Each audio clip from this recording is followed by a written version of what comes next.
Mallon was born in 1890 and was in many ways a typical Greenockian. Of Scottish and Irish stock, the Mallons were working class. They worked in the sugar refineries and on the tugboats and lived in the areas traditionally belonging to his class: Crawford Street, Ann Street, the centre of the town. A fervent Catholic, his religion was crucial to his outlook on life and formed the basis of his ability to survive the experience of war. He played an active role in the church and the growth of the parish of St Mary's and the Catholic schools. Aged 14, he served an apprenticeship with Lambie, the boat builders at Cartsdyke, but as time went on he took the opportunity to work in the newly opened torpedo factory. War was declared and he then volunteered in December 1915 with the Royal Field Artillery.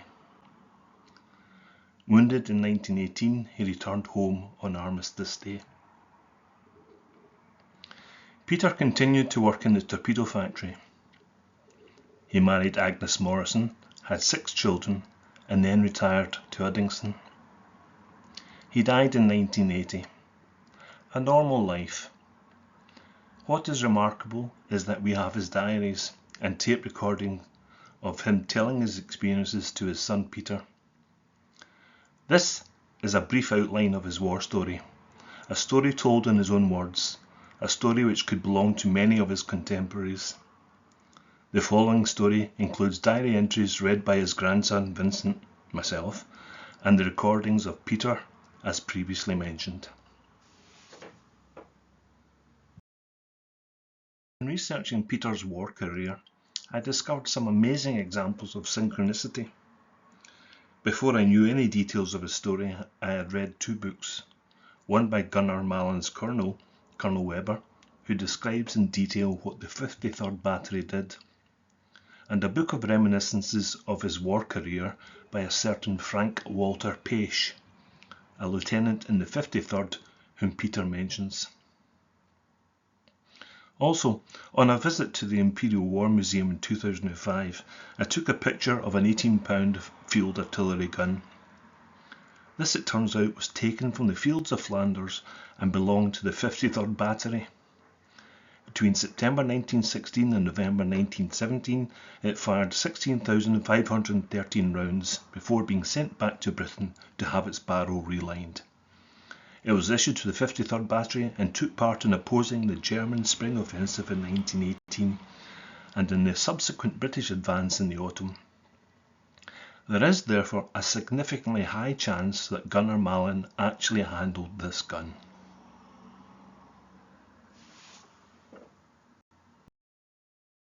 Mallon has started work in the torpedo factory, the first local Catholic to be employed since it had opened in 1908. On the 1st of April 1913. Thus he was in reserved industry when the war broke out. He enlisted in Greenock on the 9th of December 1915 under Lord Derby's scheme. He was called to the colours on the 1st of April 1917, travelling to Stirling Castle with his older half-brother James Boyle.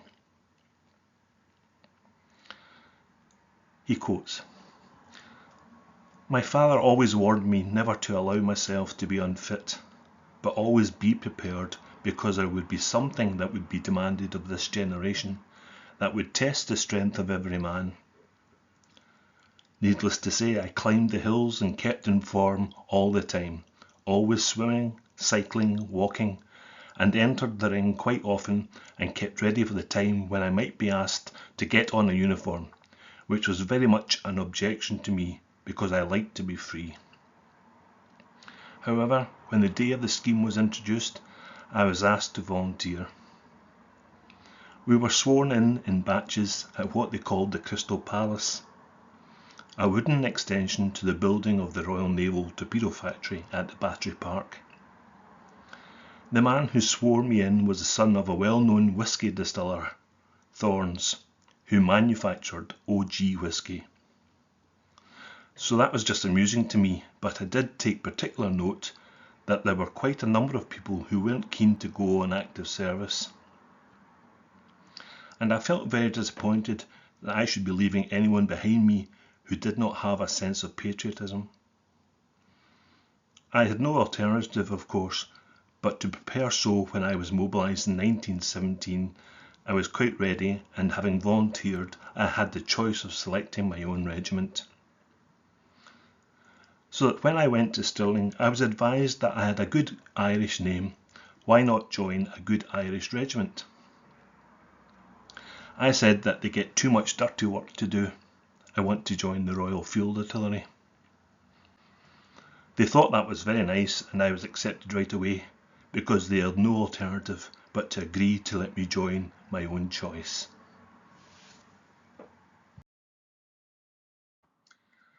When I went to Edinburgh, it was quite pleasant to note that not far away from where we were billeted, at a place called the Marine Gardens, which was an amusement centre for the people of Portobello, a short distance from that particular area, there was a well-known world illusionist conjurer by the name of Lafayette, who always had a sentiment which I agreed with very much.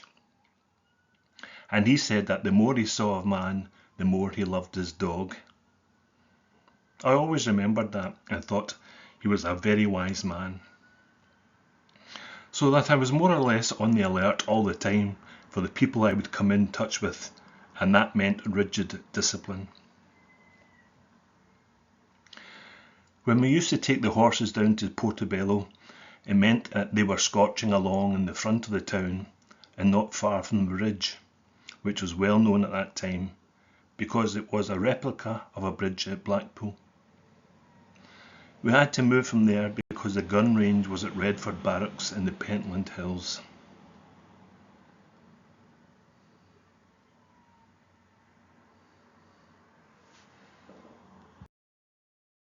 Sitting beside me was a young man from Preston, and when I saw him preparing to have his meal, we became very fast friends, through a very slight sign, and we never parted.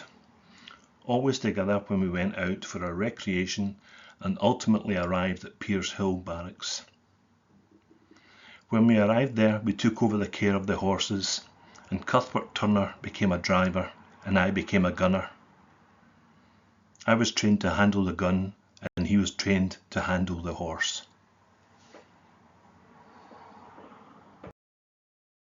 Our Major came up from the base wearing this military cross.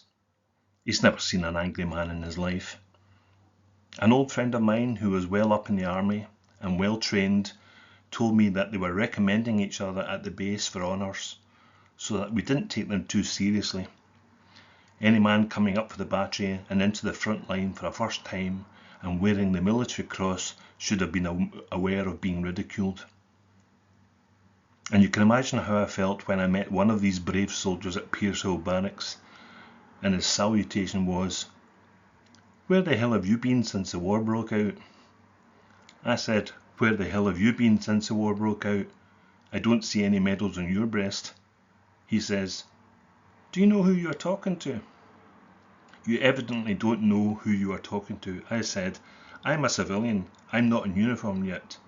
But when I put that uniform on, I'm going to do something." He was a lieutenant. The next rank was captain, but he never went out, that I'm aware of, till he went to visit his nephew who was in hospital, and then he could go as far as the base and come back again.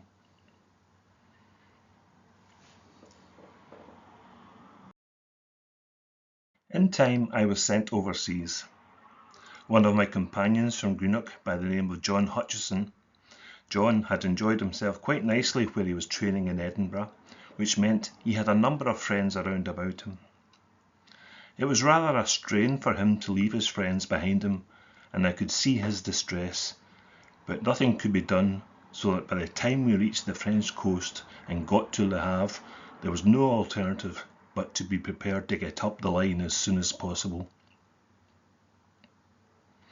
When I got to the line, I was introduced to my battery, the 53rd Battery of the 18th Infantry Brigade of the 6th Division. Our colonel was Colonel Webber. Our general was General de la Force, and my duties was to get on to Vimy Ridge as soon as possible and there meet the Canadians.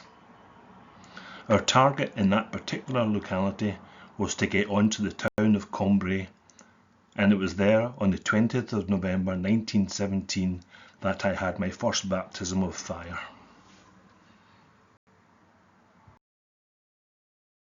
And my colleague jumped off his horse, ate the chocolate, and within a matter of 3 hours was taken to hospital after being poisoned. I ate a little girl's bread that she had dropped, but I could see where it came from. But it was quite common in the news shortly after that our enemies were dropping poisoned sweets. It was wonderful reception we got there, because the only place that we could sleep in was between the byre and the barn. So our devoted companions while we tried to sleep was the rats continuously crawling over the top of us. And that was a very nice reception, I thought, to get back to civilization. After being 3 months cut off. But on the Sunday morning I went to church at 8 o'clock and went back again on the following following day. The Marquise de Berthault very kindly sent her governess to tell me that she would like to speak to me. So when the Marquise did come along, she was very gracious and hoped that I would be well and safe, and she asked me to accept a rosary, as she had just returned from Lourdes. So I was very grateful for her kind thoughts, and I found myself very much consoled that somebody was really interested. So that the following Sunday, when the battery orders were posted, I was amazed when they read as follows: Series will parade at 9:30 a.m. Presbyterians will parade at 9:45 a.m. RCs will parade at 10 o'clock, but it's optional. Nobody was interested, apparently. But when my superior told me I would have to get up 2.5 bales of hay and 2.5 bags of chaff for the horses, I said I would be going to church. I carried out my duty, went to church and appeared in the line a quarter of an hour late for the next parade. Needless to say, there was consternation when I was asked why I was absent on parade. I said I'd just come off parade. I was told if that happened again I could be in serious trouble. The following Sunday it did happen, because the anti-clericals of the French government had seen that every young priest was in the army as a private soldier. There was over 2,000 of them in the French forces. That meant that the poor old curé of that particular area had to supply 3 parishes. And the battery orders were faithfully posted for that particular Sunday morning, with the result that I received the same order as I received on the previous Sunday.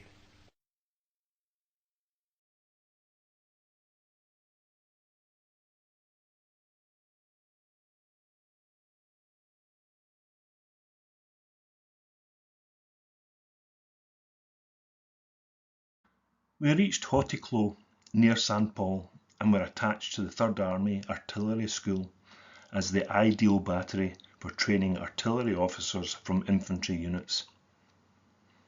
I searched for bread and concealed the ends of loaves which were rejected by the overfed at the chateau of the Marquis de Berthault. The rats crawled over us where we slept, between byre and barn. Charlie Peace appears from prison and makes a raid on the chateau and is awarded 100 days field punishment. I am on guard over him one night and I carry out his crucifixion, arms and legs tied to the gun wheel. He begs relief and I put one in the bore of my rifle and ask him to play the game with me. His 10 days are over and he leaves to serve 90 days in the front line after saying how grateful he was for my humanity.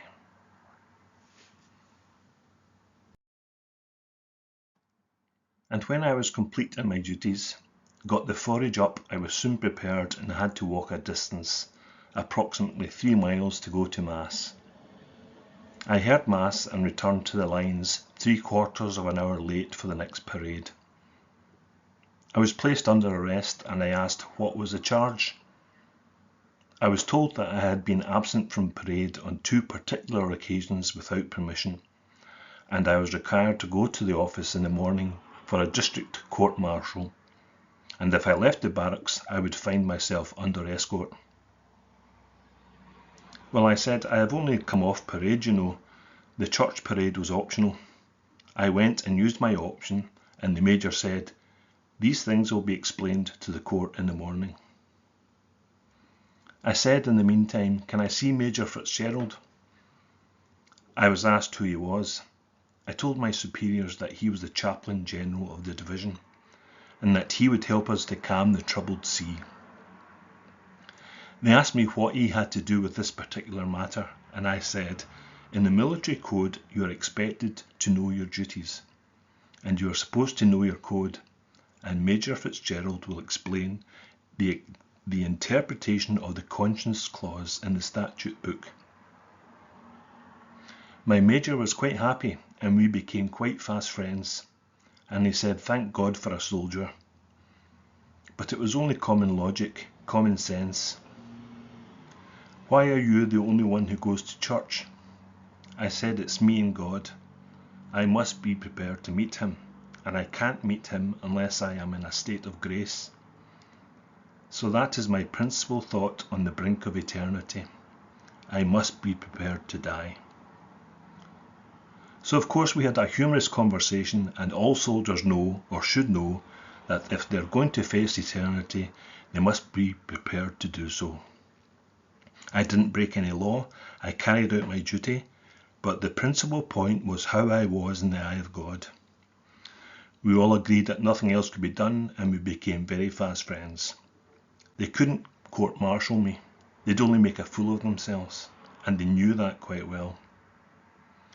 It didn't matter 2 hoots to me because I knew that I was right, and they didn't know their code at all.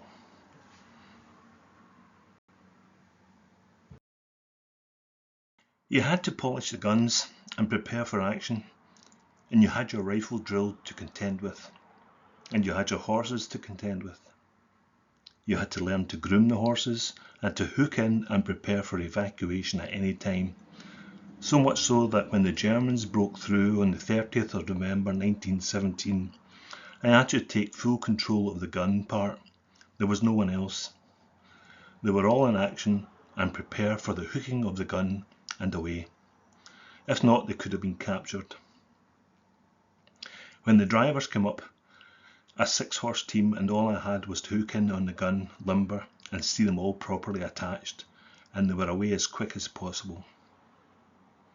A lot depended on the position you were in, you see. You could have pretty well good shelter, but invariably you were on the surface all the time, and the trench, and I can never forget the action of 2 lieutenants of the artillery. One of them was Sir George Pace's son, who was one of our lieutenants.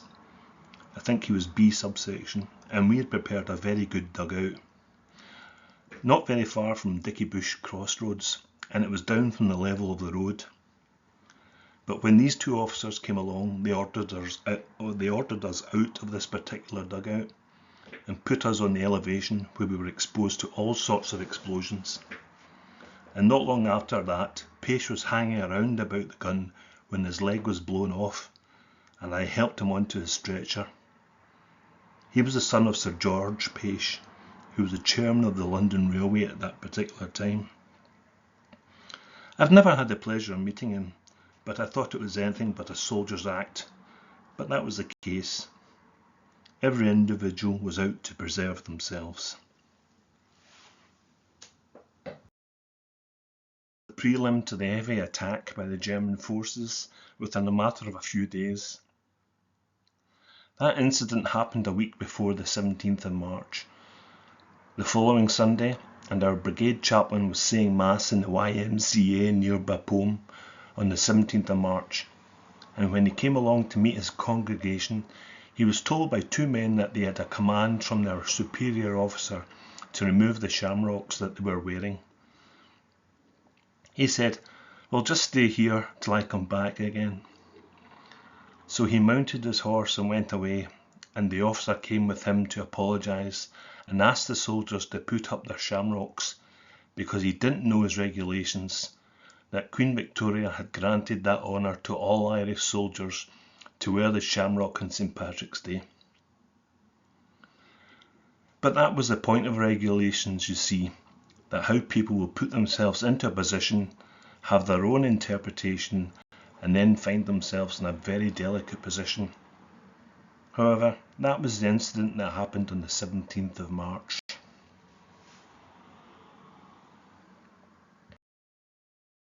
So the following Thursday we got the full brunt of the Germans' fierce attack when our guns were in position near Morshy, and our brigade, the 18th Infantry Brigade, had 28 guns on the morning of the 21st of March.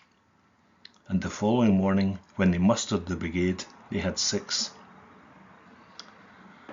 So one from that particular point can see what a horrible time we had on the day of the 21st of March 1918. I was carrying messages.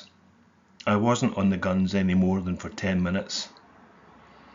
I was assisting them to get the gun out when I got to the guns on the morning of the 21st of March. My orders were to get in touch if possible with the brigade, because the line of communication had been cut, and that meant that I had to leave the position where I was. When I approached F subsection's gun, I was nearly sniped on 2 occasions because a .303 shell struck the shield. I was walking towards the gun. At that particular time I had to go out with the dogs or the pigeons, because that was the only way to carry the messages.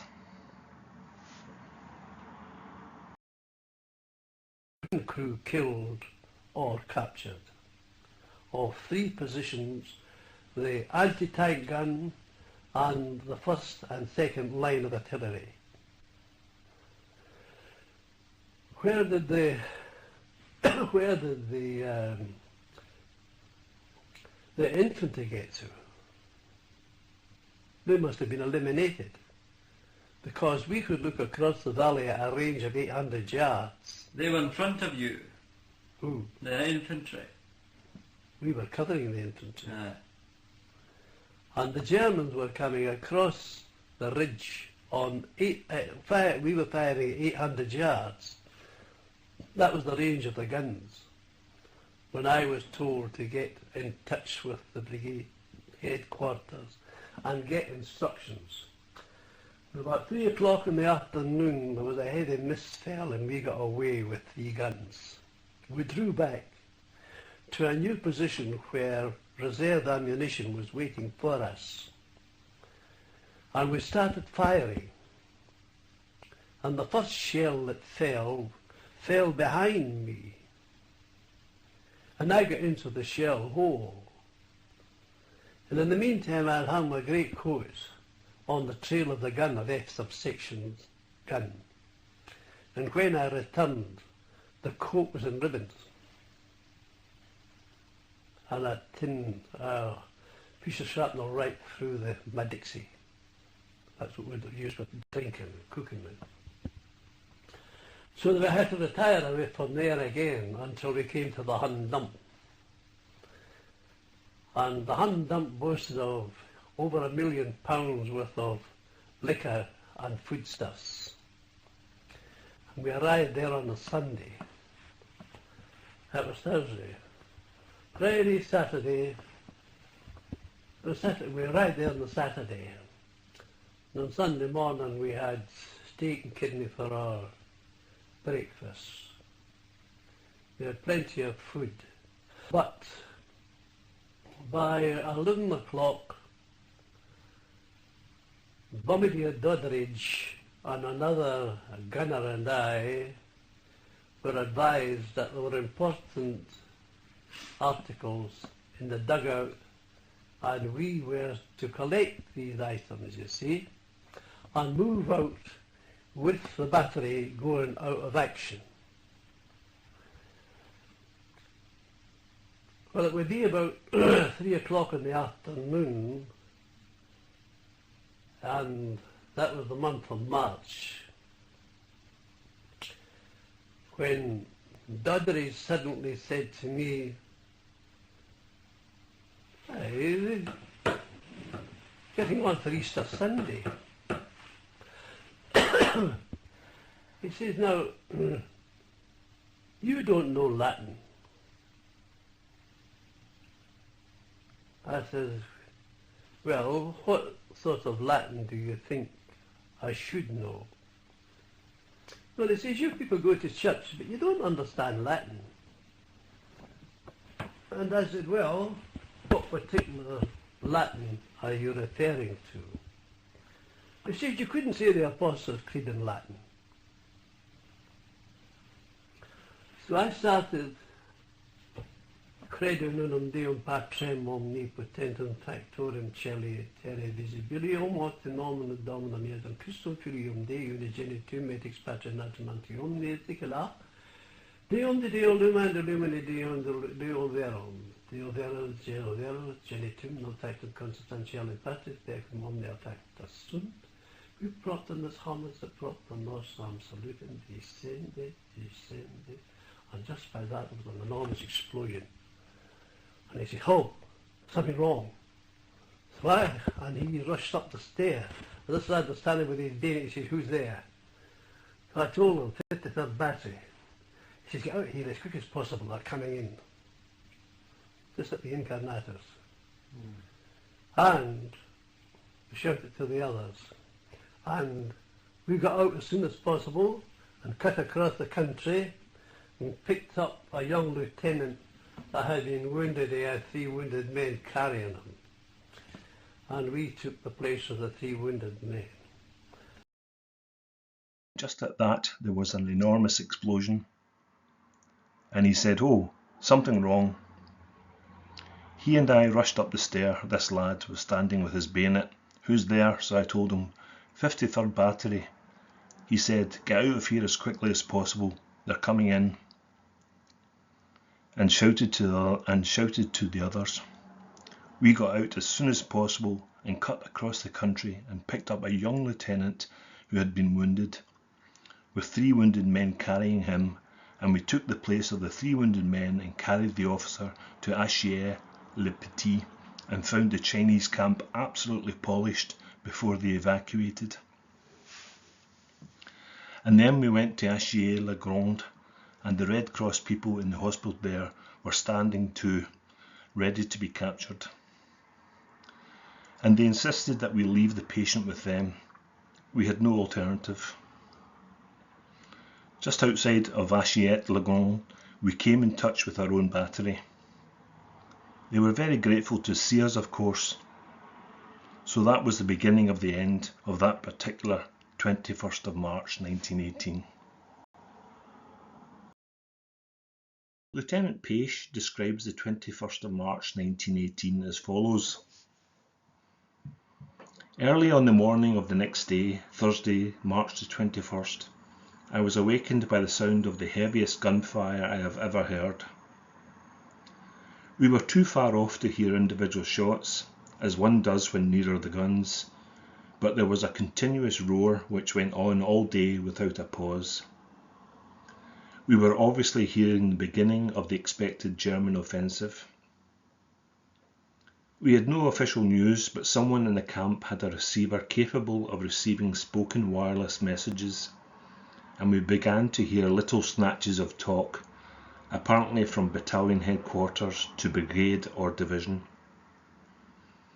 From the occasional mention of a place name, it gradually became apparent that on our front the Third Army was giving up a good deal of ground, but that there had been no major breakthrough.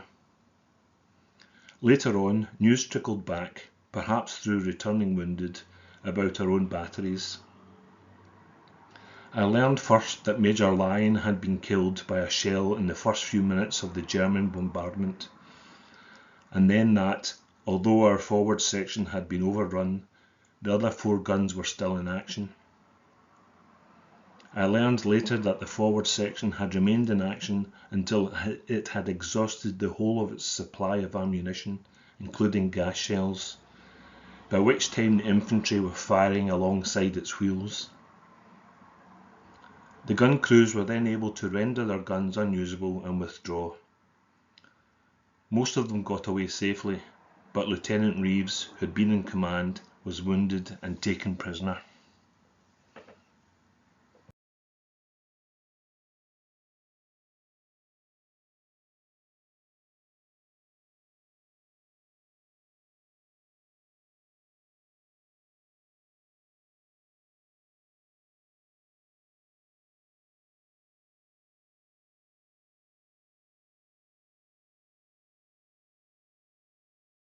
Frenchmen, they bandaged me and then led me to a crossroad where some artillery GS wagons were coming out and limbers, and I was put on one of the limbers and taken to the Canadian CCS, and from there to the 83rd Dublin General Hospital, where I went through my operation for the kidney. The only man that kept a diary in our battery had a 303 right between his eyes, lying beside the Major when I arrived at the guns on the 21st of March. The Major had what they call a pipsqueak to himself. He was dissected. His legs and arms and trunk lying in different positions. Yeah. He was a handsome man. Major Lyons was his name, Major Lyons. And Sergeant Major Sloan was my sergeant major, and Sergeant Buckingham was my sergeant. So that when they asked me to take promotion on the field, I declined with thanks. I asked them to excuse me because my mother had already had enough hardships. She had 3 of us in hospital at the one time, or in action at that moment, and if her income had been touched, it would only mean extra worry for her. I would get more pay in the service, but she would be reduced automatically because I had left her half pay.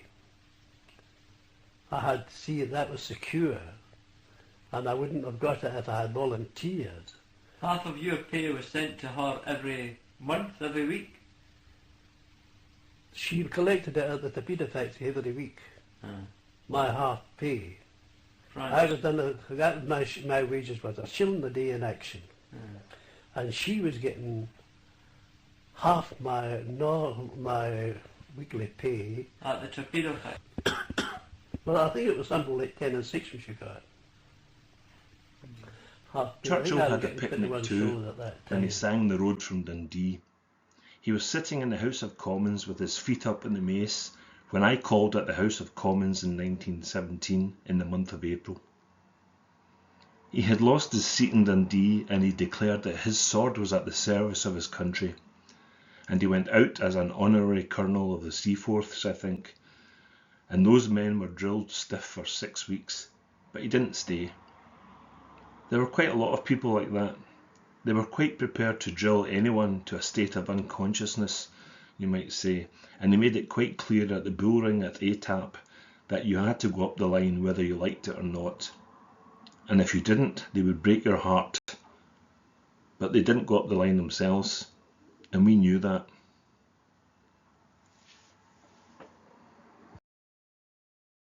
my bombardier with in our battery, he happened to be on the spot representing the battery or the division or the brigade when the king fell off his horse. He said the bugger was drunk.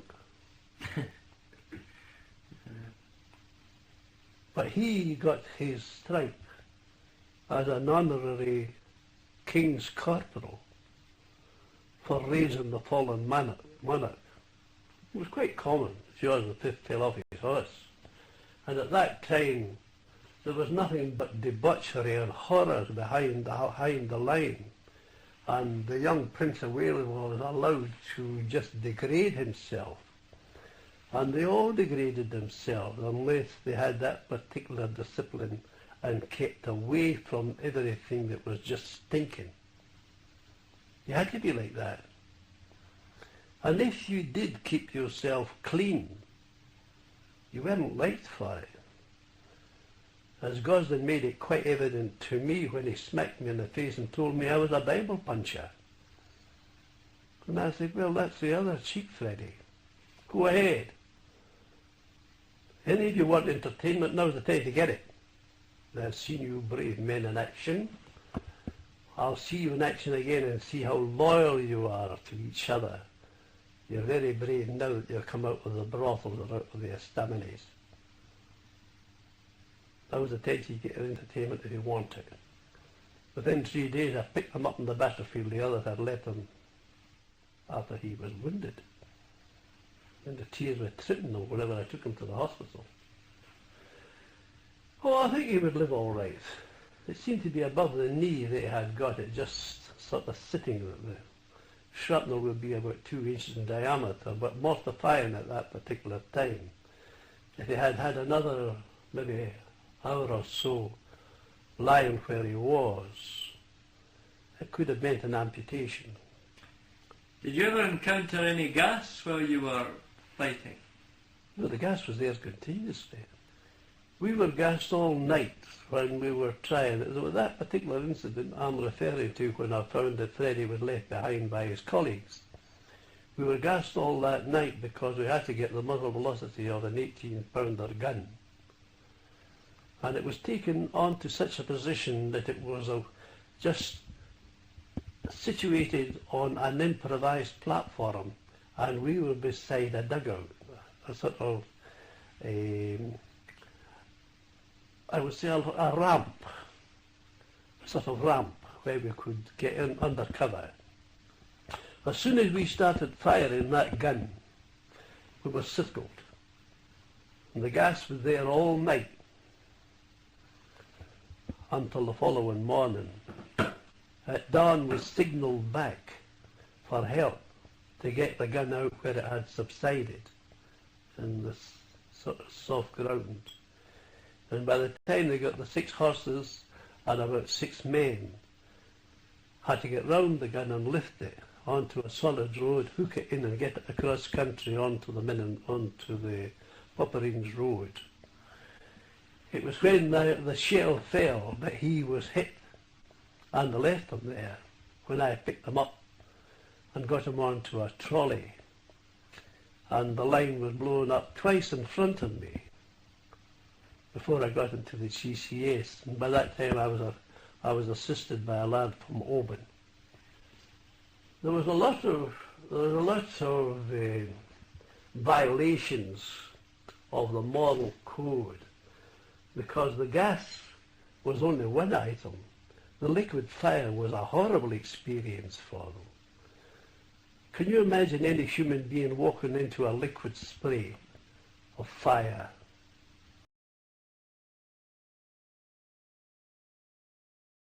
But they were able to spray the troops advancing both on the Somme and in the Ypres salient by this liquid fire. It was certainly some backroom science. Everything that was fiendish was performed on the battlefield. Fiendish. That you could look for nothing else but horrors. because every individual meeting every individual was mad.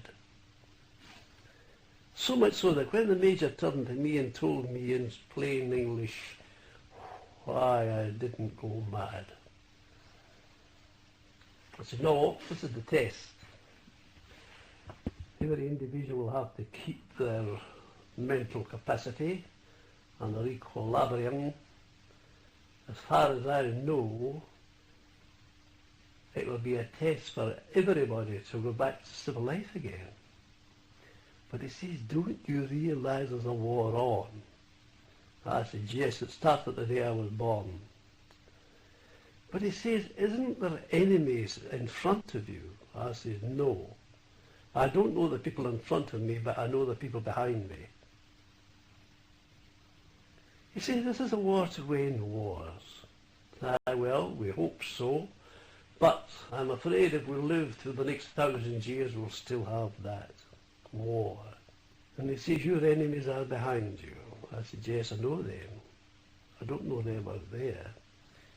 And I'm certainly not going to lose my mental balance, because I'll be in an asylum and there'll be plenty without me if I don't control myself. And I certainly can't control anything or anybody if I don't control myself. So I had food for thought. Did you never run into any of the Germans? Well, I met them as prisoners. Not on a basis of aggression, like. No, I met them behind the line when they were prisoners. They were treated better than we were. I would rather be a German prisoner of war than a British soldier. It was horrible to think of what we had to contend with. Day and night, lousy and hungry, and we couldn't get food. We'd ate anything. Anything at all. How would you like to drink your own urine? How would you like to eat rats? I wouldn't like to tell you all the things that we had to contend with. But these were the people that were living in luxury behind them. There were men cut off in the no man's land for weeks. And everybody had to get up to the front line. But the people that were behind any range of the third line felt so secure. And then they had their difficulties in getting the foodstuffs up. Every man had to risk his life to get foodstuffs up to the front line. It was spectacular to see men handing around a dixie of bully stew, bully beef. And they never knew what it was to get a potato. And they sent up carrots on one occasion to feed the horses. Needless to say, we had a feast. Lousy and hungry for 9 months on the line. The first of the Greenock men I met in the battery was called Brennan, and his mother was to be found by the Empire in Man's Lane near the west side of Clyde Square. I conveyed my experience of meeting her son on the campsite of Dirty Bucket near the Dicky Bush crossroads in Flamerting, where O'Kane of Greenock was governess and married Mr. Sellis, a Belgian. I gave Mrs. Brennan all the details of her son's death and burial. The young Greenock soldier Arthur I met on the steps of the Belgian chateau during an air raid when he struck a match and almost directed the bombs towards us. His aunt stayed near us at 26 Crawford Street, the Glebe. His experience was revealed to me later when I met him at the torpedo factory about 1921, as he was court-martialled for allowing the battery to sleep in, and so caused a late revive. His plea was that the corporal named Owens was called when he, Arthur, went off guard at 4 a.m. The NCO's evidence was accepted by the court, and Arthur received 100 days field punishment, 10 days crucifixion to the gun wheel, and 90 days in the front line with the infantry. This proved fatal, as he died in Greenock Asylum about 1925. and I offered my condolences to his widow at Greenock.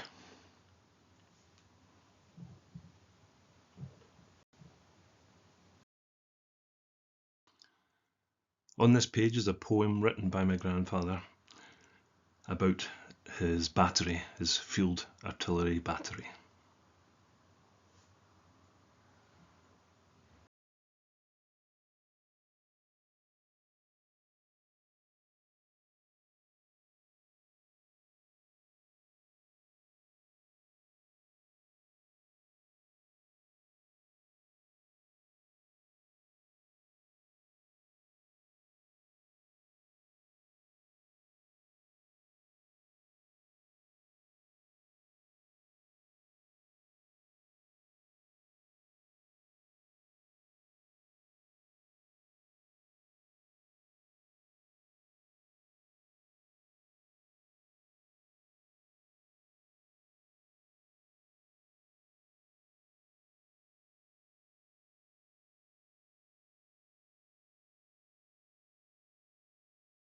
Imagine how I felt when I met that major, as I told you, from the base.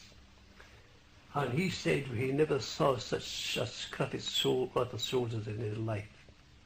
And he advised us that he would pay out 5 francs a head.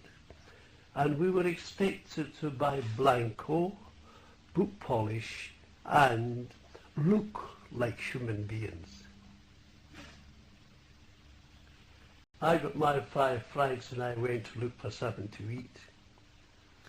And when that man opened the door and I saw the children round the table, he wouldn't let me go away.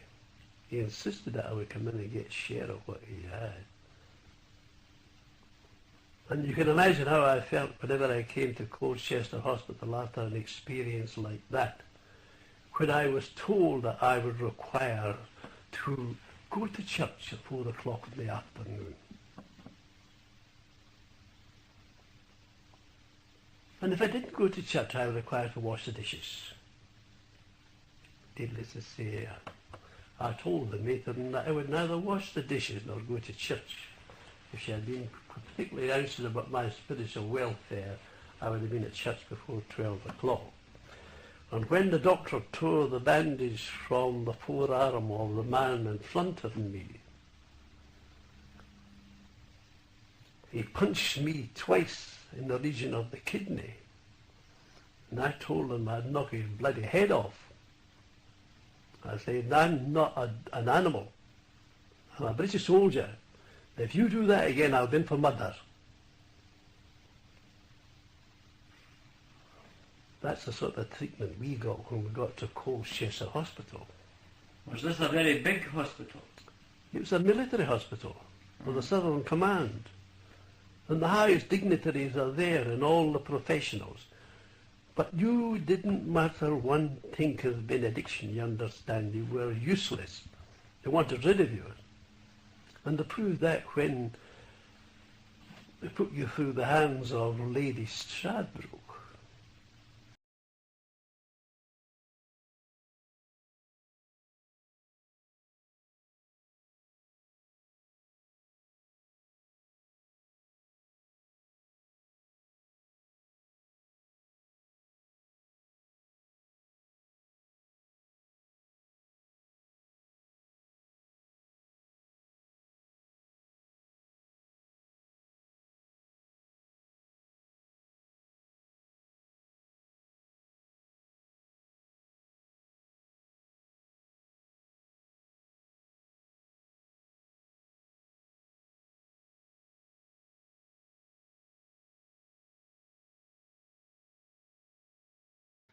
So thank you for listening to Peter Mallon's war story.